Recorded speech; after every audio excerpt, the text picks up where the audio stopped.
My name is Elise Del Francia. I'm the owner of Copycat Showroom downtown Palm Springs, and my husband and I owned the property here, and my husband was afflicted with Parkinsons about 5 years ago. He found out that he had it, and he was in denial for a good 2 years and medicated himself with alcohol and would laugh about that, you know, alcohol's the only thing that makes him feel good.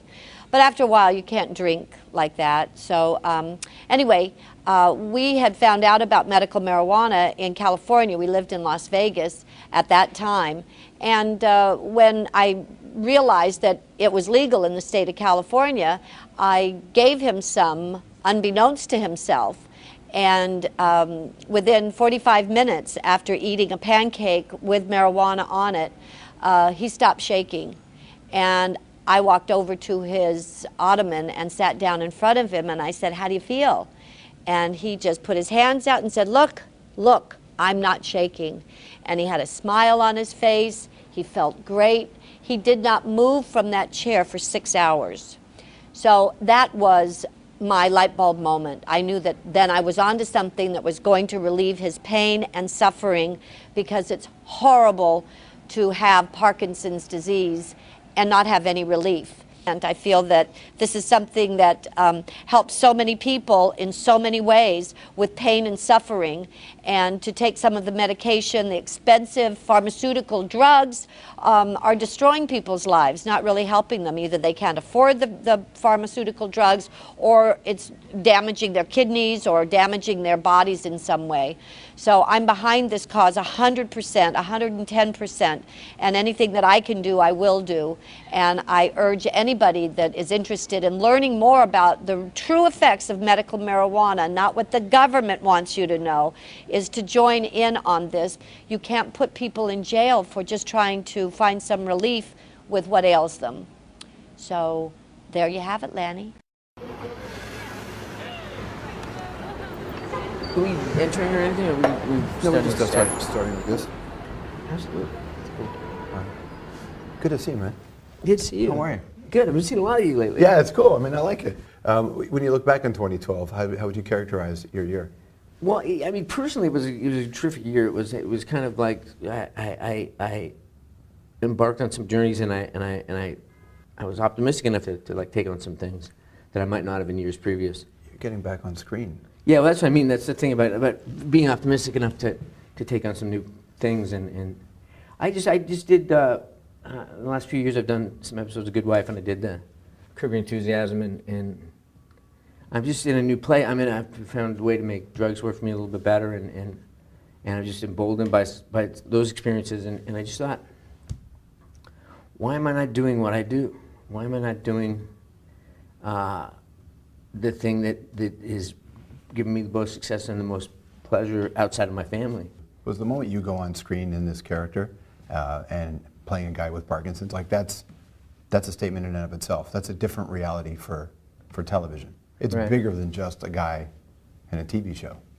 Well, yeah, but and what's cool about that, and what's cool about the reaction that people have to that with me, whether it's on the show as this character, as this essentially disabled character, or handicapped character, however you want to put it, someone differently situated.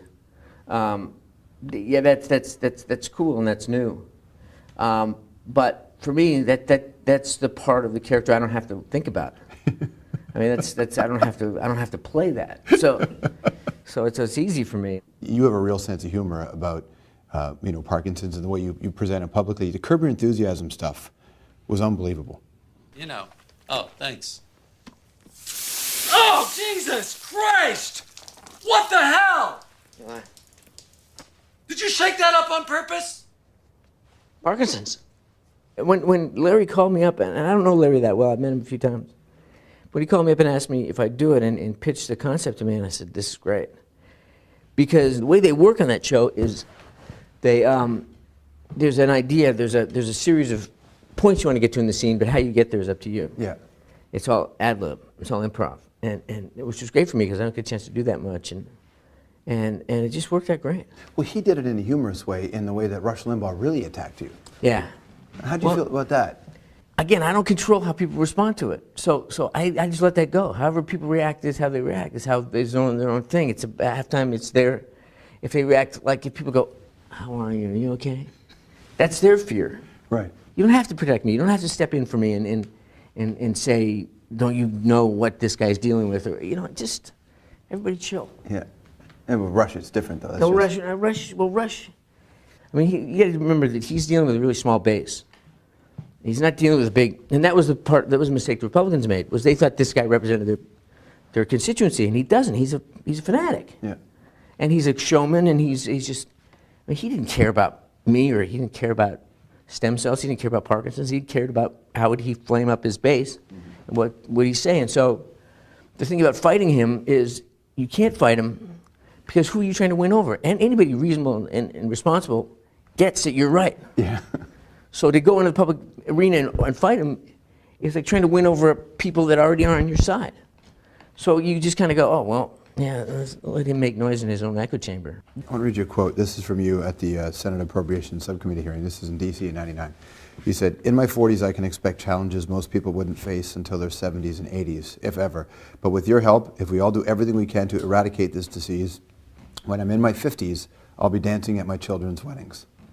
Yeah, I mean, I feel that way in the sense that I feel that a lot of the things that we're doing with the foundation are going to pay off, and I feel like there's stuff that's happening outside of us that's also interesting stuff with we're figuring out ways to live longer and to live better. My symptoms, as moving around as I am right now, I mean, this is nothing. Yeah. I found ways to control what really gave me a hard time 3 or 4 years ago. Dyskinesias that were really bad and rocking. If you look at some interviews I did, they were really, and the political ads I did, I had a much different situation than I have now, which is one of the reasons I feel good about going back to work. I can sit in a chair and I can have a conversation. I couldn't do that 5 years ago. If you think about how much, like when you were first, not when you were first diagnosed, but when you first started to take on this concept of foundation, how much was Parkinson's in the public space? How much was it a part of fundraising? It wasn't in the public space very much at all because it was considered a situation that affected the elderly and didn't affect younger people. So when I kind of brought it out there that it affected younger people, not that made it any more worthy, it just made it just changed it in people's minds. Right. And so that was a big thing. And when I went public with it, I had some real misgivings. I didn't know whether that was something I really wanted to do. And then once I did it, the genie was out of the bottle, and I had this feeling of kind of desperation, like, oh my God, what did I do? And it was in the Post and all the papers and all the cable news networks, and they were running me in slow motion like I was a tragic figure. And if you're in slow motion, you're either dead or under indictment. And I really worried about it. But I went online and I went to some Parkinson's chat rooms and I saw the reaction of people. And it was the first time I realized I was part of a community. And I kind of went, wow, this is. There was a lady who talked about going to a store, and the guy always looked at her funny when she went into the store. And then finally, this one day she was kind of shaking and fumbling with her wallet, and he said, "What's the matter with you?" And she said, "I have Parkinson's." And he said, "Oh, like Michael Fox." Yeah. And I went, "Oh, wow, that's really heavy. That's really like a thing." You just don't feel alone anymore. I don't feel alone anymore. And for me, I felt a real sense. I felt this sense of opportunity. People want to hear. When I say, "What are you doing in the foundation? Is there anything close?" And they want to hear, "Yeah, we found this pine nut that if you squeeze the oil out is a cure." Well, it doesn't work that way. So we're trying to find. We're very close to finding a biomarker. We've got a big research project going on, which is a way to find an indicator, a common indicator in all Parkinson's patients that will tip us off before symptoms are evident.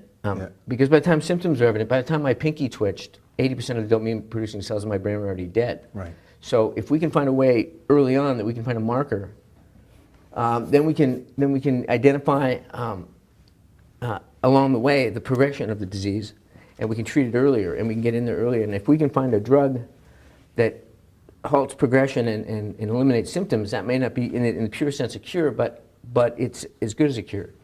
Did you have to change the way you approached being optimistic over the years? Yeah, I mean, I was always just a basically optimistic person when I was a kid, but I mean, it's a richer thing now, and it's informed by the difficult times. It's not informed by kind of a sense of a wide open future in front of me, and I can't wait to get into it. Yeah. It's more of a past behind me that's been difficult and challenging, but because I've gotten through it, has made me optimistic. How'd you get there? I just had some struggles. I mean, I was diagnosed, and around the time I was diagnosed, I mean, my son was born and my father died within a year.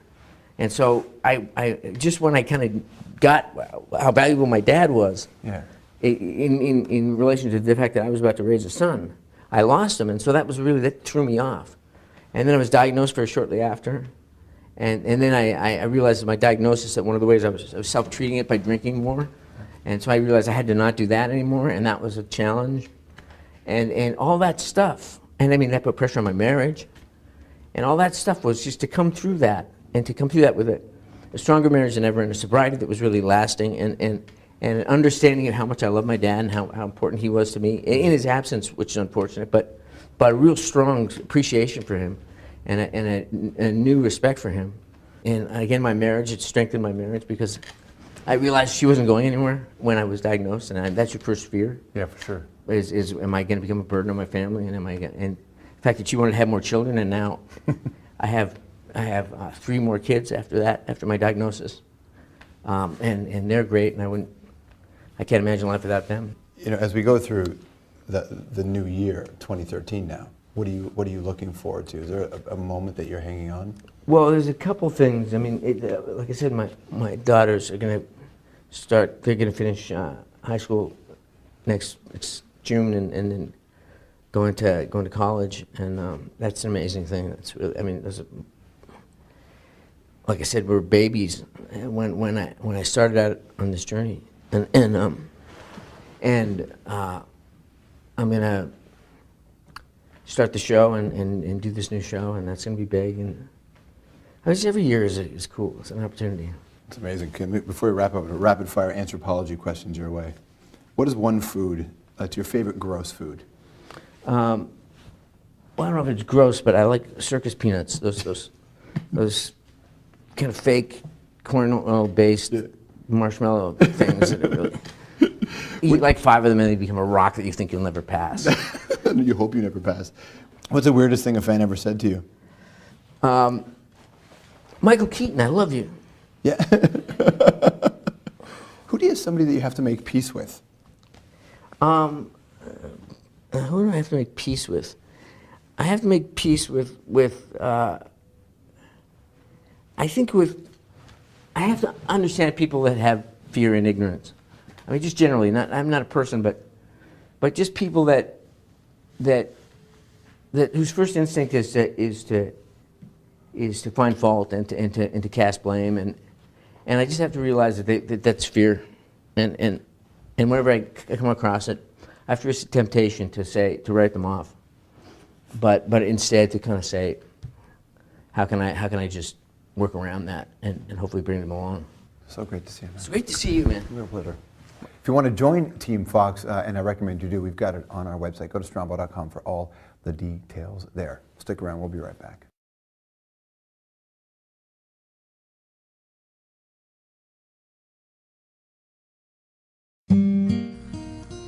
Hello, my name is Mike Paulus, and the purpose of this video is to make viewers aware of Taylor French's condition with Parkinson's disease and what can happen when this condition changes dramatically with the intake of a nutritional extract. In the first portion of this video, his caretaker Janet assists him into the car. This process can take as long as 5 minutes. He has limited use of his legs and arms, therefore making him totally dependent on Janet to get in and out of the car, go to the bathroom, go to bed, eat, and so on. Under normal circumstances, it is also very difficult for him to speak. When Taylor was living with me 18 months ago, he was able to drive, he was able to walk around, take care of himself. So you can see that the Parkinson's has certainly deteriorated his body and his system. Something else is that you can see in a response to a question that I give him, it takes a while for him to really sort of gather his senses, and it may take up to 2 minutes to respond. Sandwich? What would you say? How about sing a song? Can you play guitar, Taylor? That'd be cool.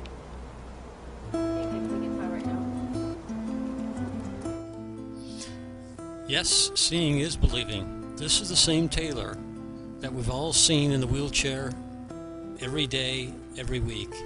The difference is, for the last 10 days, Taylor has been taking a therapeutic dose of a vegetable extract. And after 15 minutes since his last dose, Taylor is standing, walking, moving on his own. On this particular occasion, it is for 45 minutes. But if he is on this for an extended period of time, he will regain his abilities through the miraculous nature of its neurogenic properties. We've created this video to show how important this treatment is for a Parkinson's patient, to actually give them back a normal life.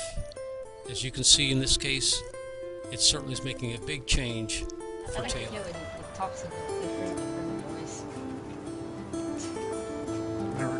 Never speak with your mouth full.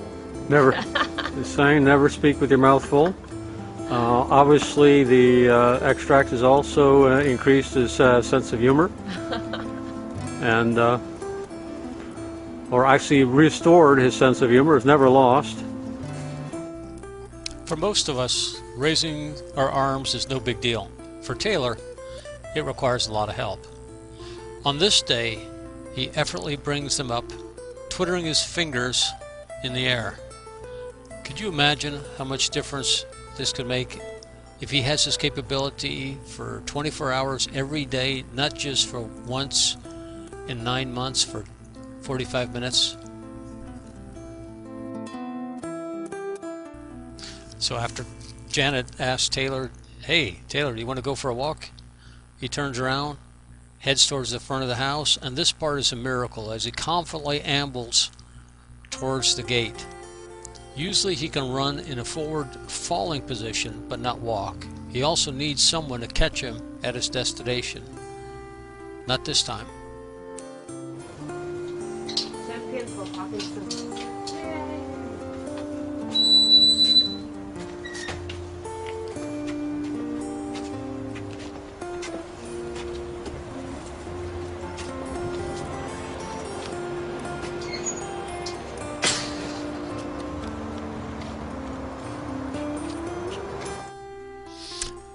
Here, after eyeballing his Buick and being determined, a bit of a ham when a camera is going, Taylor now decides he's man enough to drive the car, especially after being fed by Janet.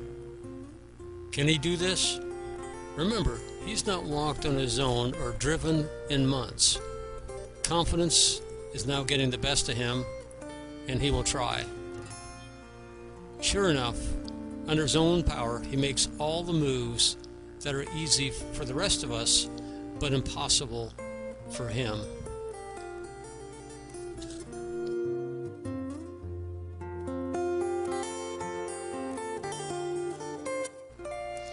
As you can see, when we say under your own power, that means a lot.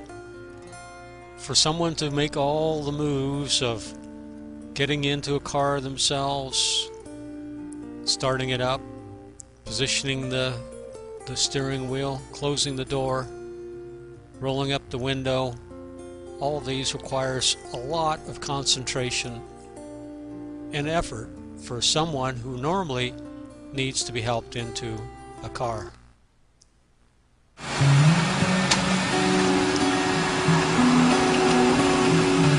This is an incredible miracle.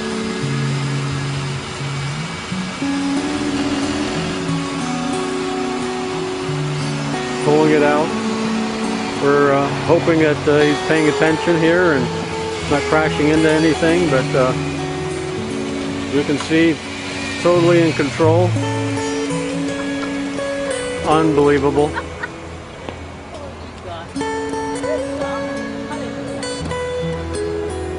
There he goes, and we suspect he'll return